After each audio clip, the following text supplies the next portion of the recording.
Welcome back to another episode of Casa de Confidence. Today is a repeater guest, yay, and another friend, someone that I've known for a while. And of course, I have the pleasure of collaborating with her. She's part of the Confident You family, more so of the Casa de Confidence family. She has an incredible podcast, which we are honored and excited to continue to produce because her content is not only sharing about her journey, but more importantly, giving you the tools to be able to navigate a journey that at times, whether it be recalibrating your brain or recalibrating some of the habits that you have and the behaviors that lead you astray or create a lot of angst for you.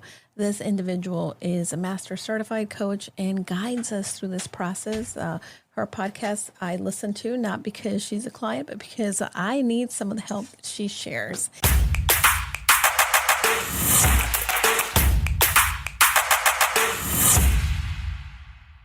Of course, Jane Pilger is here to talk about not only her journey as a coach, but also she is an elite triathlete and truly embodies resilience, courage, and so many other things. So thrilled to have you back, Jane. Welcome to Casa de Confidence.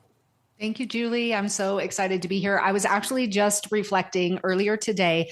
I think you might have been my very first podcast interview when I started on going out and being on other people's podcasts. I think you actually were my very first one. And now I think I'm well into the 30s at this point of being on other people's podcasts. And so it's so fun to really think back of our conversation was my first one as a guest on a podcast. I'm excited because listen, I got the inside scoop into what you were doing. And as you were beginning this journey, take me back to when you first, when you and I first spoke and you were getting ready to really fully go into the podcasting, but more importantly, into the support of others with the work that you do. Take me back. What is different now for you? Oh gosh, what is different? Well, I certainly have a lot more confidence just coming on a podcast. There's no thinking, what am I going to say? Do I need to prepare something? As I told you before we hit record, I just trust that we're going to have an amazing conversation, and wherever it goes is exactly where we're meant to go. So I think there's a lot more trust in my own inner wisdom, in terms of, I just know whatever comes up, wherever we go, will be amazing. And that really happens with my clients too. So there's really just a lot of trust. When I show up to a client call, I'm not preparing ahead of time. I'm not wondering, what are we going to talk about? It really is just that trust. Whatever comes up is exactly what needs to come up. And that's where we're going to go. And that's where, we're going to explore and get curious, and just really trusting that my intuition and my inner knowing will guide me, whether it's on a podcast interview, whether it's in a one-on-one client, whether it's with my group. Now, if it's my group, yes, there is some preparation in advance. But as far as what's different then to now, I would say really is that just more connection and trust of that kind of intuition, inner knowing. Yeah. Well, connection, intuition, all of this that you're talking about, the first thing that came to mind is I have clients that as they're starting out, they want to create that very easy script to follow with their clients. They want to have everything just so. And I remember that was part of the angst as a new coach. And again, here I brought my corporate experience and everything, right? And as women, we have all these gifts and talents and we bring them in, and yet we discount that because we feel that we have to have this formula and that we need to know exactly how to do something. And I think that that's really one of the things that I hope our listeners really say, okay, I don't need to have it all worked out. I'm going to learn. I'm going to fail. I'm going to figure it out as I go along. And that's one of the things that definitely I owe you and Corinne Crabtree from No BS a lot that I learned from both of you. Like, I'll figure it out. And that has definitely not only helped me in my personal life, but also in my business. Is that something that you still would say has helped you as well? It's kind of like you knowing that you're going to figure it out? For sure, that having that kind of underlying, yes, I'm going to figure this out. I'm going to learn whatever happens. I'm going to learn from it. And then I'm either going to keep doing more of that, or I'm going to figure out and pivot and adjust.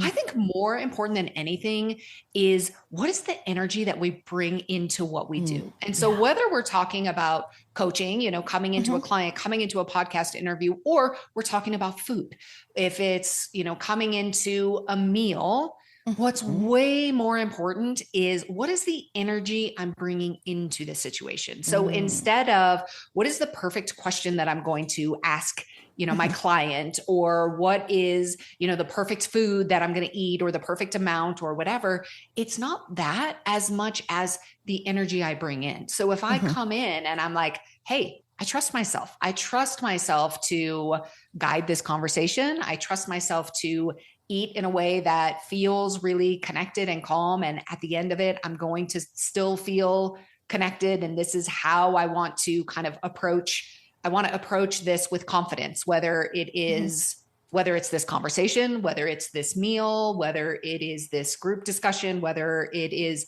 anything. And does that mean I'm always 100% confident? No, I can guarantee you that is for sure not the case. Right.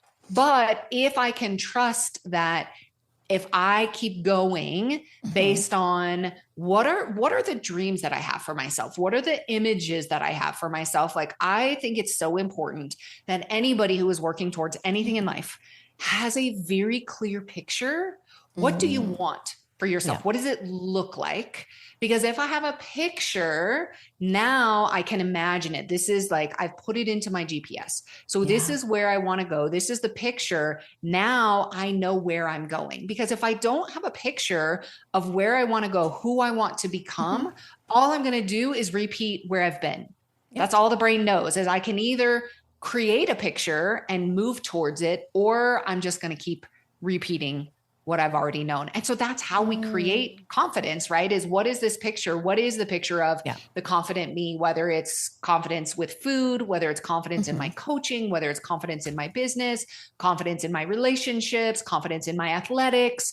What is that picture? What does it look like? And then how do I then keep taking little tiny steps that sometimes feel like they're not even worth it, or not even going to make a difference towards that vision of who I want to be for myself. So it's like that energy that I'm bringing, like I'm walking towards this vision instead of away from this thing that I don't want. And I think that's so key. And so many people don't even realize that's what they're doing. So many people are acting from, they're trying to get away from something. I want to stop doing this thing. I want to, I don't want that anymore. And there's this focus on kind of the lack, or what we don't want, instead of really focusing on, where do I want to go? Interesting. You said that inner GPS, and I wanted to look through my notes of stuff that I was writing today, but I just wrote that. I just said we need to really trust in our inner GPS to get us to where we're going. And sometimes we don't have enough evidence to allow ourselves to believe that it's possible, because we haven't seen it. But this is really where that creation of safety and self-trust, I think, really comes in. Yes, absolutely. For sure. And if it makes sense that we often think, oh, well, I can't do it because I've never done it before. Right. And so if I don't have the evidence, then I can't really believe, and that's true for me. But if you have a dream, if you have a vision, if you have something, it would be amazing if I fill in the blank, that is meant for you. That is your inner GPS telling you something is possible. So then it's like, how do we then take that image and then start creating the possibility and start really building towards it, instead of thinking, well, no, I've never done it before, so then it can't be possible. If you have that idea, you have that vision, it's yours for a reason. And so, yes, then we do have to create some trust and some safety, like trust that I got that image for a reason. Like this is mine in some way. Is it going to look 100% exactly like my image? Maybe, maybe not. Is it going to be in the exact time frame I would love it to be in? I would say chances are 99.9%. No. No. It will not be in the time frame you want. It probably won't even be in the way that you think. But if I can trust that image, that dream, that thing that I would just love to be possible for myself, it is yours for a reason. So if I can trust that's mine, then I can take little tiny steps. And this is where that safety comes in. If I can take steps that are so small that they feel safe enough to move towards, that's how we get there. Yeah. What happens to so many people is they think I have to do a whole life overhaul. I have to completely change all of this. And they make the path not safe. Right. And so then it's like, no, I can't ever get there because I'm expecting way too much of myself. And then I'm just gonna kind of be in that resistance and go back to these familiar patterns because that path doesn't feel safe. I want to kind of follow up on one of the things that you said, because I think that picture that you talk about, right? We have a picture of what it's going to be like, but it's never going to be 100%. Right. But the one thing I know that at times, and I was always the person that said, when I do, when I get, when I have, and I always had the picture of the future. And then when I got there and it wasn't exactly what I wanted or what I pictured, I thought I was broken or that I wasn't doing it right. And I think that this is a lot of the anxiety and overwhelm that we create for ourselves. Is there a way to really give ourselves grace, or maybe, how do we become okay with the picture that we create as opposed to the one that we envisioned? Well, I think it first has to start with when we're thinking about this picture. So as you're listening to this, guaranteed every single person listening to this podcast has an image of something they would love for themselves. So as you're listening to this, just imagine whatever that picture is. It will be amazing if I love this as a journal prompt. It would be amazing if ... And just let yourself dream, whether you're journaling, whether you're just imagining. It would be amazing if. Okay, now you can ask the question, okay, if that happened, how would I feel? Maybe I would feel confident. Maybe I would feel proud. Maybe I would feel whatever. The key is that whatever this vision is that you have for yourself, we are not creating this vision, this goal, this possibility of the future so that we can feel better in the future. Because that's what happens is then we get there and it's like, well, wait a second. I thought I was going to feel amazing. But if we bring our same worries, our same doubts, our same whatever with us along the journey, so many people find, I got here and it didn't feel anything like I thought it was going to feel. Because that thing, that dream will not actually change how you feel. You can change how you feel now. So whatever you think you're going to feel in the future, when that amazing thing happens, the practice is, how can I feel that now? So how can I go after something from a place of wholeness now?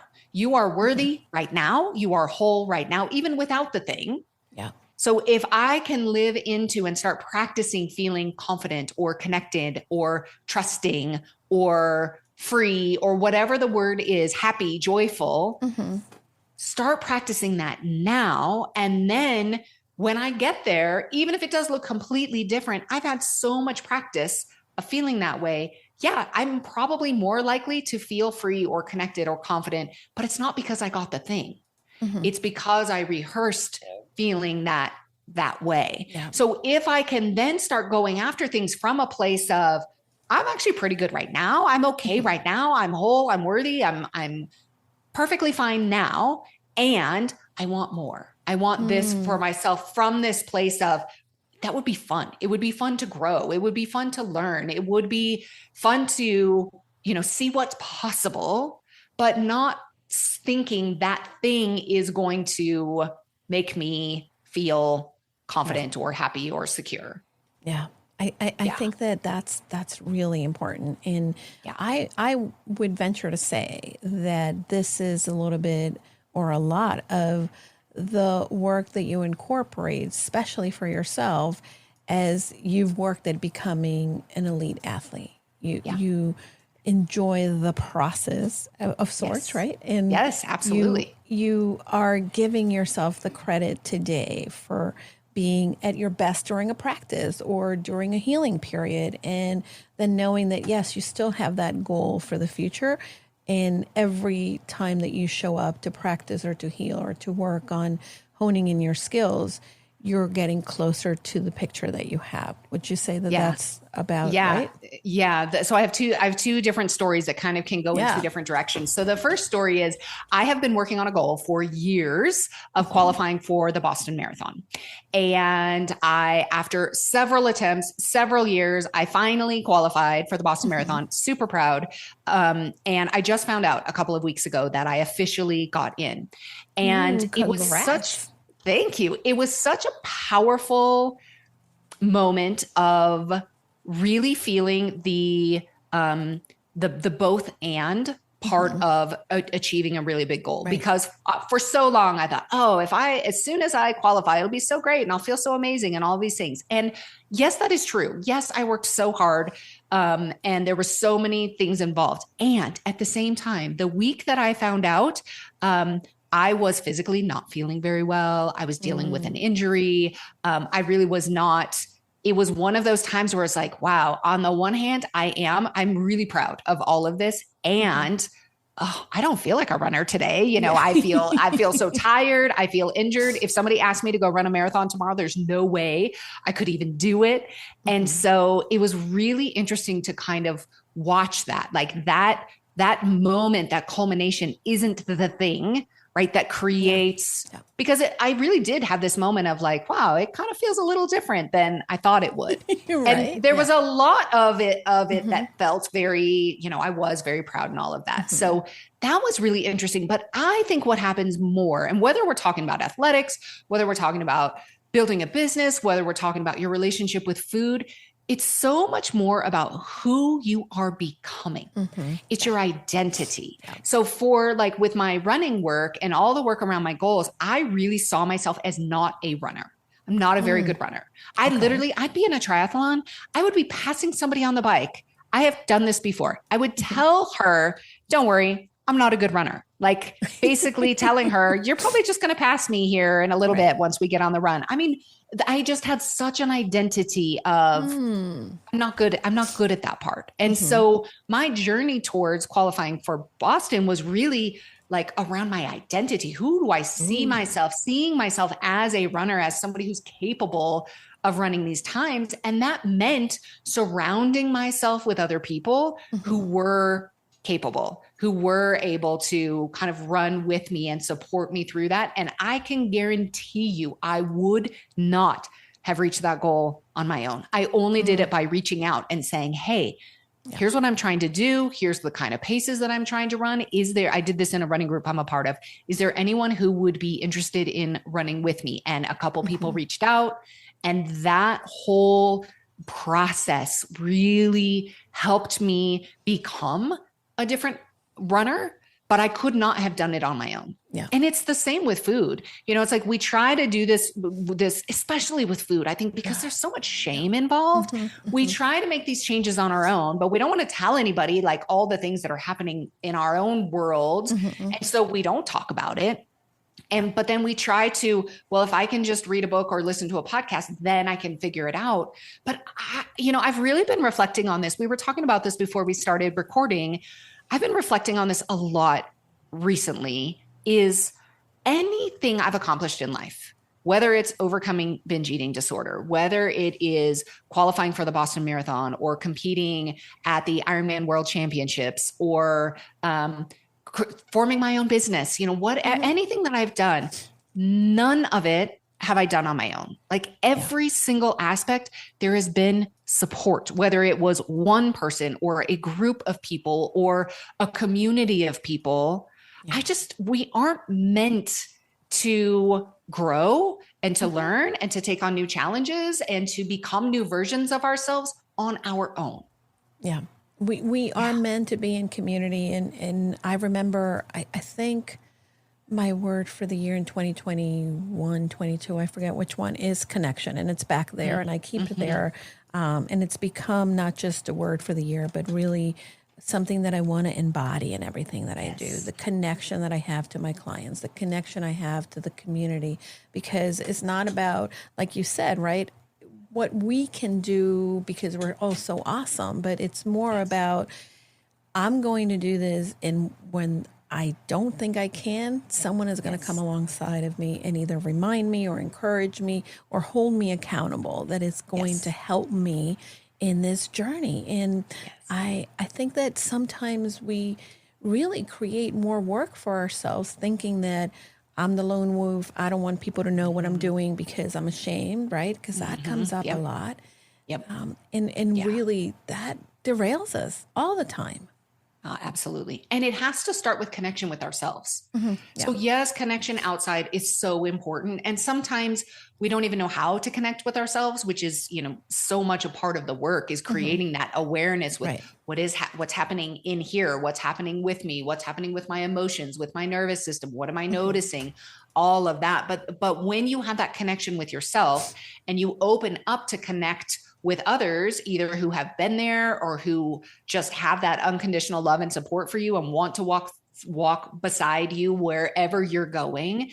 It's like when you combine that internal connection with the external connection, like that's the magic sauce right there. Yeah. I love that. I've been doing a lot of work, as you and I were speaking earlier. My mom's been here for a year, and it's interesting because I know that when you coached me, that was one of the things, along many others, that we talked about. And I have found that a lot of my food issues, right, really were learned from her. Yes. And it's interesting because I find myself trying to coach her, right? And I think, no, don't coach her. That's her thing. And it's okay if she's in a different place. You worry about you. Yeah. And I think that at times I find that it is frustrating because I see, wow, this is still an issue for me, right? I made something or whatever, and I put it away, and I thought, oh, I hope Dan and her don't eat it. And I thought, who cares? You can make it again, right? And for a moment there, I was annoyed at myself that here I am with another food issue once again, right? And it's not. And I had to remind myself, Julie, you are aware of this today. You wouldn't have been before. Yeah. And that's a big thing. But I'm curious what your thoughts are, because there's times in which, we're running on autopilot, and I see the things that, so for instance, one of the things, and I've talked about it on the podcast already, my mom, when we were growing up, my grandfather would always say, do not throw food, it's a sin, and all of these things, right? And I have learned, if I'm not hungry, I'm not going to eat it, or it gets thrown out or whatever. But my mom still to this day, if I serve too much food or she doesn't like something, she'll wrap it up in a little napkin, because I think that she's afraid, or she'll take it and she'll put it in a napkin and put it in the refrigerator. Say, I'm going to save this for later. And 9 times out of 10, I know that she's not saving it for later. But how do we, right, when we've done some of the work and we're kind of in the midst of watching somebody else do the work, and this doesn't necessarily mean about eating, but really in relationships, right? Yes. How do we kind of navigate these waters? Such a good question. So the question that I love, whether we are reflecting on this for ourselves or for somebody else, when we're looking at somebody's pattern of behavior, right? Whether it's food, whether it is when let's say they get really upset with somebody else, or whatever their pattern of behavior is, they go and they leave, they storm off, whatever it is. Right. I love to ask the question, how does this make sense? Because the brain will always go to work to answer any question we ask it. Now, normally we ask dumb questions like, what's wrong with me? Why do I keep Right. doing this? Why can't I figure this out? When will she ever learn? Right? Like your brain will give you all the evidence of what's wrong with you and why you will never figure it out and why she will never learn, right? Like the brain will go to work. So if we can start asking different questions, and my favorite question is, how does this make sense? Wow. So let's say you just had a moment with food and you just ate way more food than you wanted to. If you can ask, instead of what's wrong with me, oh, there I went again, I can't trust myself, all of that. If you can just say, how does this make sense? How does it make sense that I just ate a lot of food?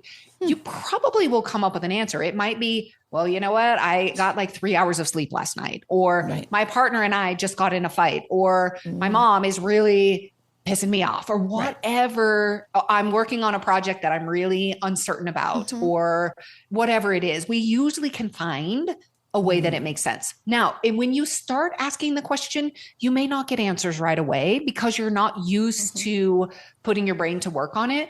But if you can just shift into curiosity, how does it make sense? Then we can do the same for mom. How does it make sense that she's wanting to, kind of put her food in a napkin? Oh, well, the way that she grew up, here was her messaging. Here's the programming that she's been living on and what she believes. There's no way we're changing mom. I mean, we just aren't. None of us are changing our parents. Nobody. We're not changing We're anybody. not changing anybody. Exactly. Yeah. So the only person we can change is ourselves. And even that is a lot of work because only 5% of what's happening is our conscious mind, right? What we can actually have access to and see and reflect on and try to reframe and try to refocus. The other 95%, it's all under the surface. Yeah. It's all these patterns that we learned when we were little, the patterns your mom learned and then she passed on to you when you were little tiny. Those things are still there and they're still running. And there's lots we can do to get to those patterns. That's some of the work I love to do, is getting under the surface. Under the surface, yeah. Yeah, but we can't change everything. There are patterns that are there. And so if we can start to make sense of them, it's like, oh, it makes sense that she would want to do that. So I'm just going to let her put stuff in the fridge. Maybe after she goes to bed, I just throw it away. I do. Or right. Like, so then she gets to feel better that she did that. Yeah. You get to, empty out your fridge. There's ways that we can work on it. But if we can just ask, how does it make sense? And I remember when I started asking these questions of both myself, and I had a really troubled relationship with my own mother growing up for a lot of reasons. And when I started asking the question, how does it make sense that she is the way that she is? I was fascinated to learn so many things about her. And my story growing up was that it was never enough, never good enough. Anything I did was never good enough. She was always judging, all of this. Yeah. And when I really I started asking her questions. I asked her what it was like for her growing up. What was it like for this? What about this? Did you, what was it like for you being a mom? All of that. I put so many things together. It was like, oh, I get it. I see it. And I can promise you my mom hasn't changed, but my relationship with her has changed so, so much just because I was able to make sense of her and how she was showing up. And then also myself. So I wasn't seeing how she interacted with me as an assault or her thinking that I wasn't good enough. That really was never her perspective. That was just the only lens that I could see it from. Yeah. I love this question. And I think, how does it make sense? I'm going to start using it. Yes. I think that, I want to say it was Jeannie who, and our friend Jeannie, she taught me, in your interactions with your mom, what do you want to feel? And I remember the one thing that I came up with, and this is some years back, was compassion. And even now, right, as I'm really digging into, because she, in her own state with dementia, she's reverting to talking about her childhood more, talking about growing up. And yes, I knew some of those stories, but now I'm seeing them from the lens of, oh, this makes sense. Oh, this is why.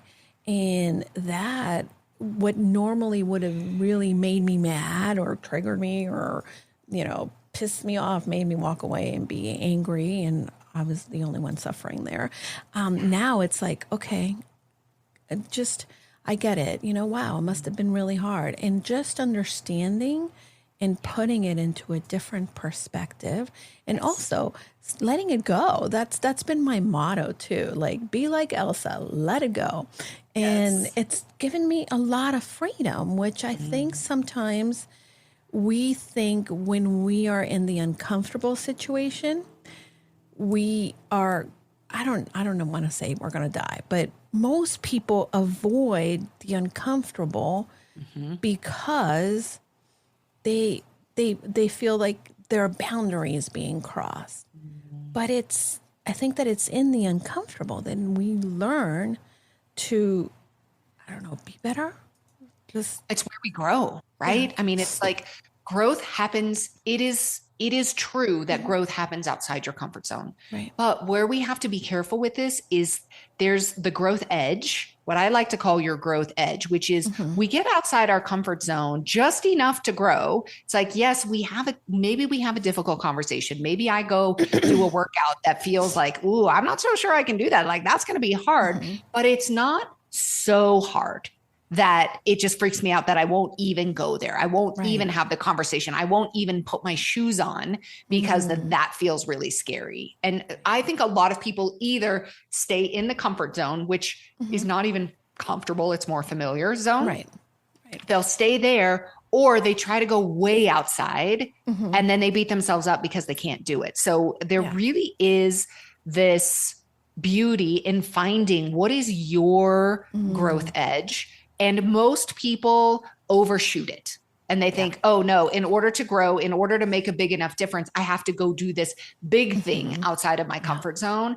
And the truth is, if you can get just a little bit outside multiple times, that's where the real growth happens. I get it. I think that's exactly it. For me, right, I wanted to go all in. And when it was too much, then I would come back and was like, oh, forget it. That was too much. I'm not doing that.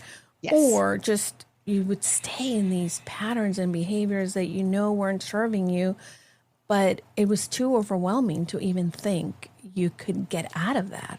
Yes, absolutely. I call that our frenemy behaviors, right? Because they're so familiar and friendly to us, but yet we hate them. Why do we keep them for? Well, I call them patterns of protection. And binge eating or eating when, we maybe don't want to be eating, or when there's other stuff going on, whatever it is, it's a pattern of protection. And if we can really start to see it through that lens of it's really trying to protect you. Instead of it's this awful thing that is, you showing up unaligned, or you're not doing the thing you said you were going to do. And I will tell you, the one thing that just every time I hear it, it kind of irks me is people who kind of coach, or they try to inspire by become the person who does what you say you're going to do. I don't like this because our patterns of protection are going to show up sometimes and have us doing things that aren't really what we said we were going to do. And this isn't like just a permission slip to go do whatever. Right. But patterns of protection, that resistance, that like, okay, I said I was going to get up at whatever time and go to the gym, and I really don't want to. Like, it's there for a reason. It's not just because you are somebody who doesn't follow through on your word.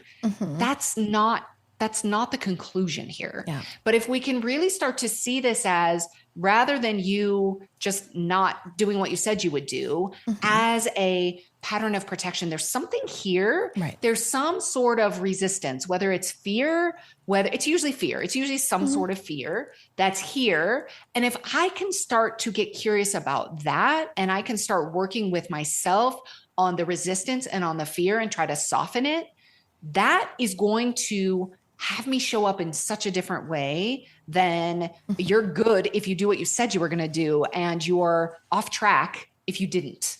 Yeah. Like, that to me is not a recipe for somebody who's going to continue on that forward momentum towards that picture that they have for themselves. Yeah. Well, change is not a switch, right? Change is not something that we just like, oh, I'm going to change. And we cannot erase the patterns, the behaviors, the thoughts that we've had and we've lived in for so long. And I think that even for me, right, I I tend to see, I'm like, oh my God, here I go again. And for many years, it was discouraging. Mm. And now I think, oh, okay, well, I'm human. But, you know, what am I supposed to do? That's what I know. That's my programming. How can I, right, learn from that? What got Yep. me there? What Yep. happened that made me fall back into default mode as opposed to the upgraded, Yep. 2.0 version Yep. that I'm working on becoming? Yeah. Yeah, totally. And there's so much programming there kind of underneath the surface. Mm-hmm. And that's some of the work that I've been super interested in Mm-hmm. lately is, I mean, I love all nervous system work. Mm-hmm. And I'm really, as a lifelong learner, I'm always just going towards what's fascinating to me right now. Like, Right. where am I really like wanting to Mm-hmm. dive in? And, I've spent a lot of this year. It was like nervous system in the beginning. Then it was a lot of energetics work, a lot of Mm. energy, that Okay. type of work. Now, where I'm really going is like the under the surface. Like, Yeah. how can we really connect with the unconscious, the Mm-hmm. subconscious, all of that stuff that's underneath the Mm. surface that is creating these patterns, that's creating, Yeah. these beliefs that are based on what happened in the past, Mm-hmm. whether it's events, whether it's the messaging, whether it was our primary caregivers, all Right. of that. We can get to that. Mm. And so like learning ways to get to that don't necessarily mean you have to like go into specific events or Mm-hmm. relive, past trauma or past Right. events, that type of thing, but to be able to get under the surface, whether it's Mm-hmm. the patterns of protection, whether it's those parts that are kind of trying Mm-hmm. to keep you safe, whether it's some of the old beliefs, the messages that you kind of inherited in those first 7 years of life. Like, there really is a lot Mm-hmm. that we can do that's beyond just the kind of cognition awareness Right. of what I'm doing and what I'm thinking, and kind of being able to try to catch it in the moment, which is powerful. Mm-hmm. It's just not, it's not necessarily getting what's kind of Right. in the water and what's kind of driving underneath. So Yeah, yeah, totally agree. yeah, I want to talk a little bit about the inner child because I think that yeah, this is something that we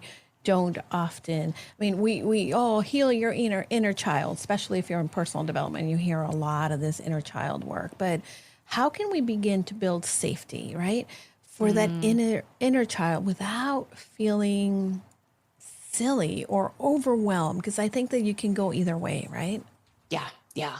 I would say the very first thing that anybody could do is get a picture of yourself when you're younger. Actually, when you were talking Mm-hmm. about your mom, I was going to ask you if you have pictures, if your mom has pictures of herself as a child. Like, Mm, it might be really interesting if she does, like, to sit down with okay. her and like go through some of the childhood pictures. What do you remember? Tell me. And maybe she Mm, doesn't remember any, but it could be right. fascinating to see if there is any sort of connection or anything that comes up for her there. So I think that could be Interesting. Oh, I'm fascinating. going to have to work on that. That sounds So really for good. anybody listening, though, the place I would suggest to start is go through your pictures and Hmm. see if you can pull out some pictures of yourself as a child, like Hmm. before the age of 7. Okay. And I have several around me, like in I keep lots them of on my phone, places. Jane. I have one on my phone, but I've got 2 pictures right here. So I have this picture of this is me on a swing, Oh, cute Jane. and I so love cute. that. So I love this picture because I'm swinging, I'm outside, Hmm. I'm active. I look so happy, and I just love kind of remembering me, and it's like that is me. She is me. She Yeah. is still in me.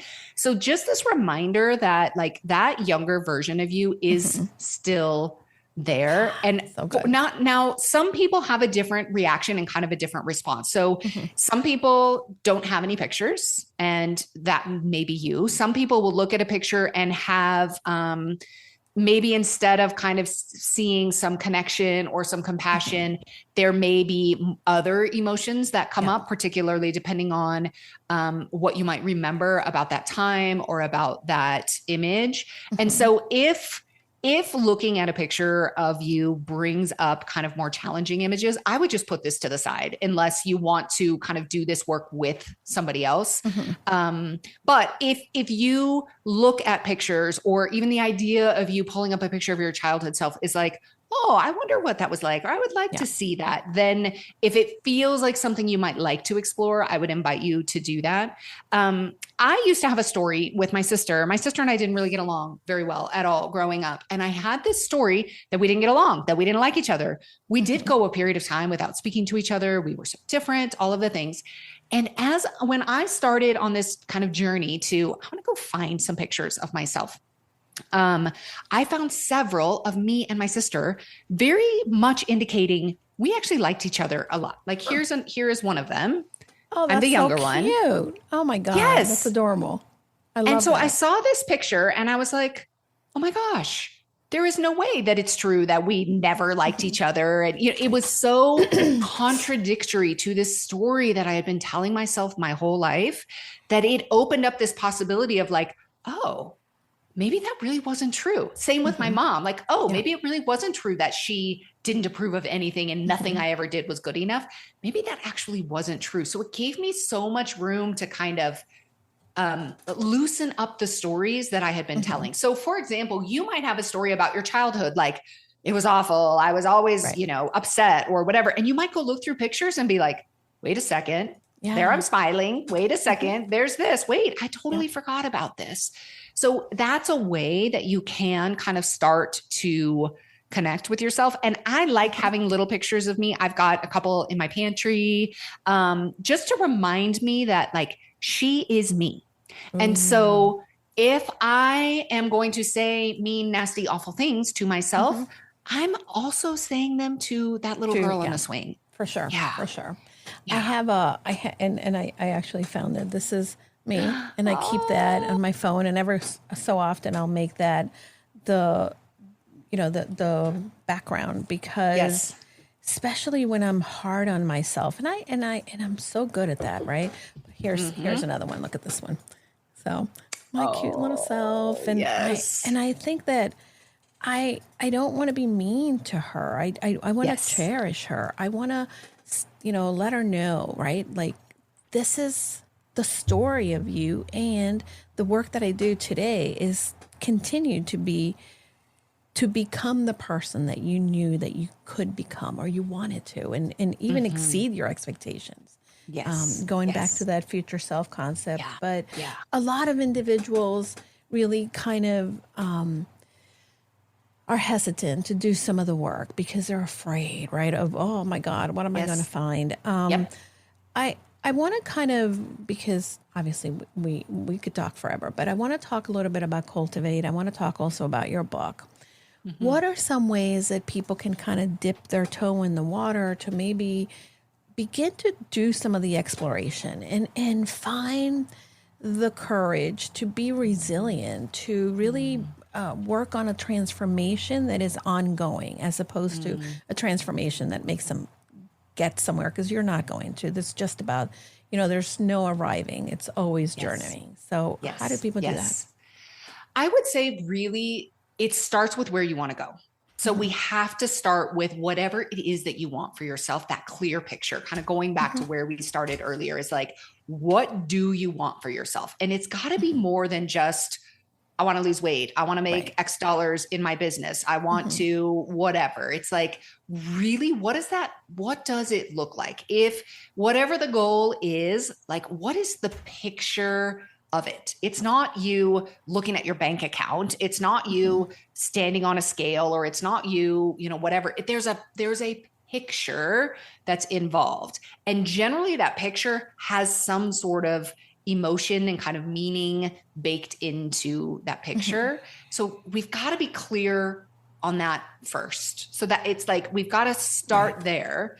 Then we could almost really, even if we think about what we've been talking about here. So we have this picture of where we're going. Then we also can really bring along everything that has come with us. That inner child, we can bring that inner child, all the experiences that we've had. So much of the time, and so much of the work is like, we don't like where we've been. We don't like what we've done. It's like, I don't like that I ate that way. I don't like that I showed up that way. I don't like that I dated that person, whatever it is. And we kind of like, we want to just either erase it all, put our heads in the sand. And it's like, no, all of that comes. All who you are is because of everything that you've been through, everything up to today. So if we can actually bring all of that with us, how can I take all of my experiences, everything I've been through, everything I've learned, and continue to let that be the fuel for now where I want to go, instead of like, I'm trying to get away from it. It's again, it's that energy, right? It's like, I'm not trying to get away from the version of me who did this, or the version of me who did that, or the mother who did that thing, or whatever. I'm not trying to get away from that. It's like, how can I bring that and still move towards where I want to go for myself? Because so many people, it's like either or. No, I either have this or I have that. It's black or white, all or nothing. It's good or bad. And it's like, we want both and. So yes, all of these things came with me and I'm going there. Yeah.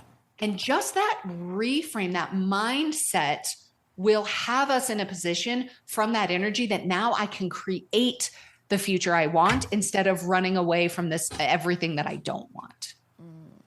Yeah. I love that you're saying that, because we discount that the person we are today needed to have gone through an experience and be in those messy middle moments to pull ourselves out, learn enough to then continue in this journey. And I think that sometimes, you know, the healing and growing, we don't see it in the middle of it.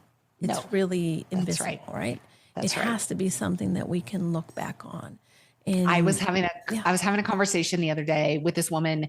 She was so convinced that she was stuck in her relationship with food. I'm stuck. But then 2 sentences later, she tells me all of these things that have changed, all of these things. And it was like, oh, listen. And this is why we can't always do it on our own.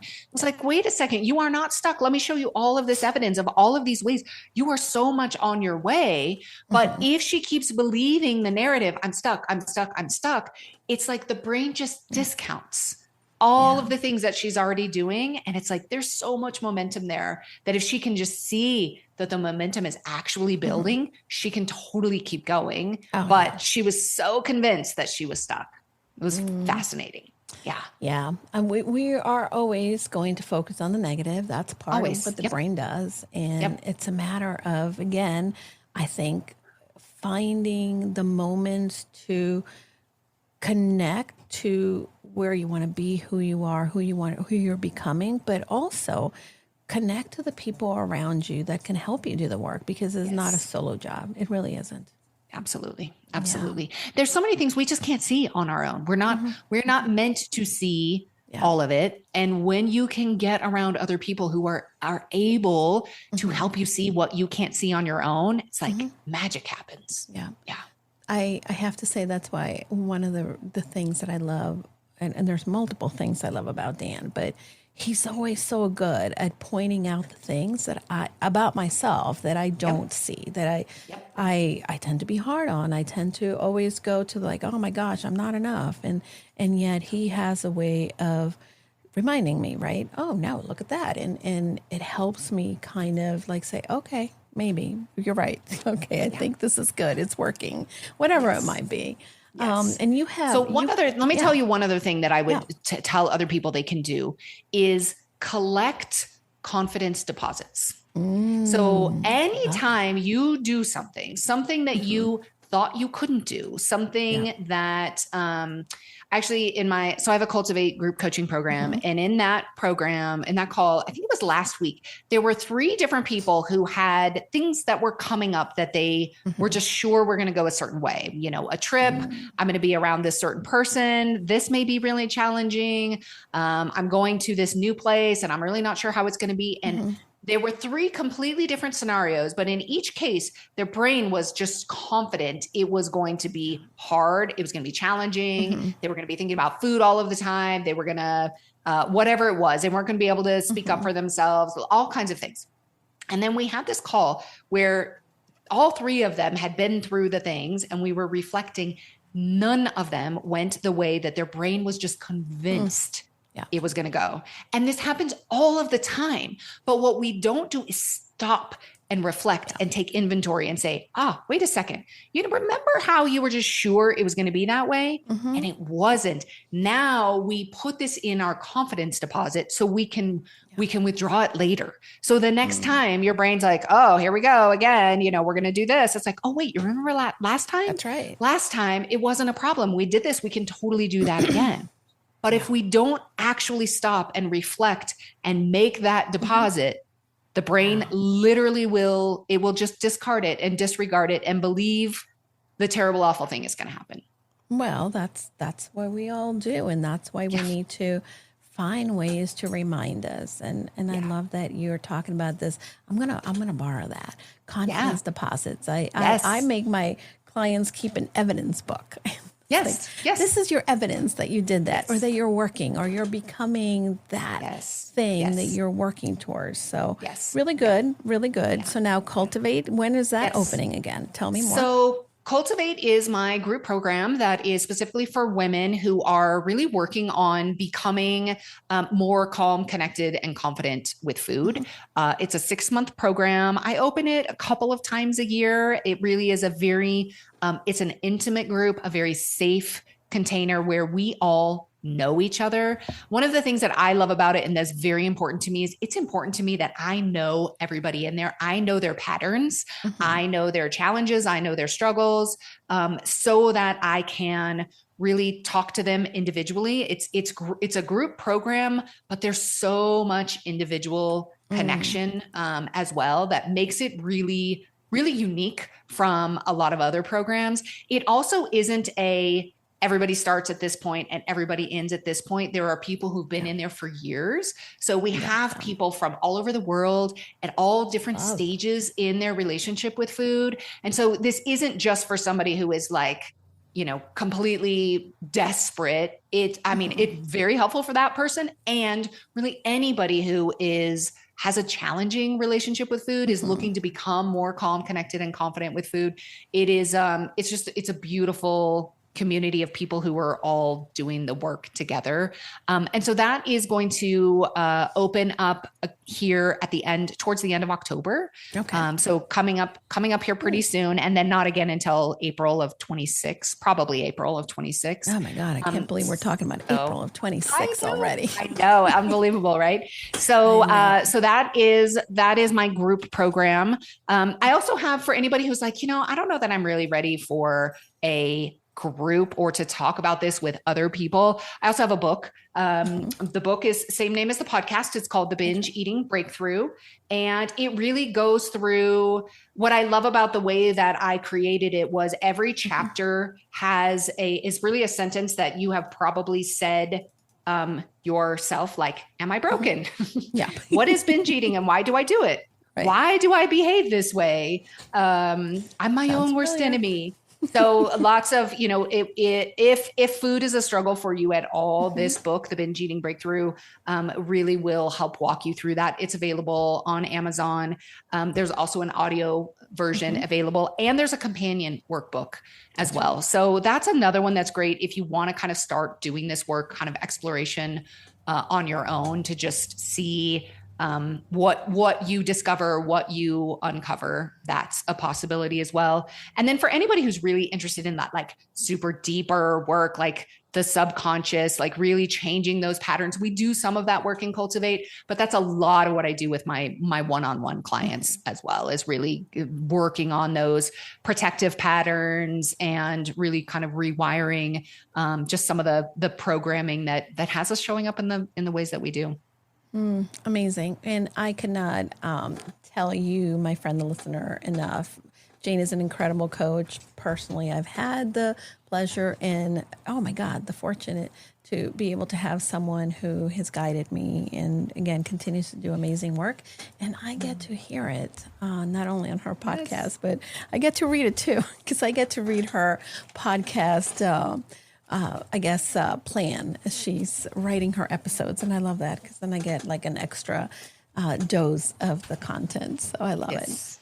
Yes. Well, Jane, thank you for stopping by and for being here and for all the work that you do, because I know that, oh my gosh, I would dread to think of where I would be today, right? And there's so many people that need this type of work. So thank you for the work that you do.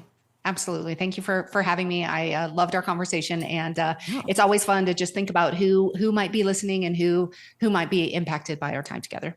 Amazing. And we're going to have all the information in the show notes, but tell people where they can find you online as well. Yeah, I would say easiest place really is janepilger.com, my website, and also around on Facebook and Instagram. And if you are interested in the athletic side of me and kind of my pursuits, I really talk more about that. I know there's so many aspects, but I talk more about kind of the athletic side, kind of bringing some of that in as well over on Substack. And that my Substack is called Powered by Possibility. So I can make sure you have a link for that too. Okay, perfect. Well, I know where to find you, and thank you again for everything. And we're going to cheer you on in all the incredible endeavors that you have, the competitions that in races that you have. And we'll keep you updated, my friends, but make sure that you connect with Jane and let her know if there's something from this episode that really resonated with you. Slip into her DMs and tell her something great and let her know how this impacted you. And until next time, I'm so grateful that you joined us. And don't forget, go confidently in the direction of your dreams.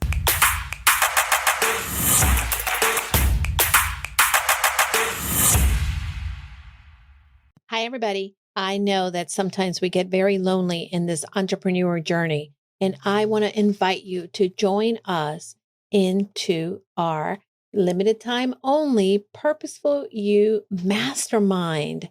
For many of us entrepreneurs, we believe that we can do it all. But the reality is that doing it alone only creates a lot of overwhelm. So join us at the Purposeful You Mastermind. You can find out more information by going to bit.ly/Julie's Mastermind.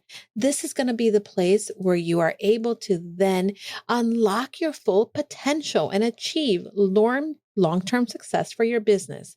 Push you behind your current limits, expand your connections, discover new ideas, and implement them with confidence. You're going to get the support in all aspects and transforming you to the six-figure business you've been looking for. Pause and get off the hamster wheel if you've been spinning around.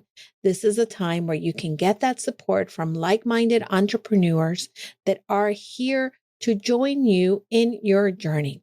Together, we can challenge the assumptions and land the speaking engagements and opportunities we want to grow our business and make an impact in the lives of people. See you then.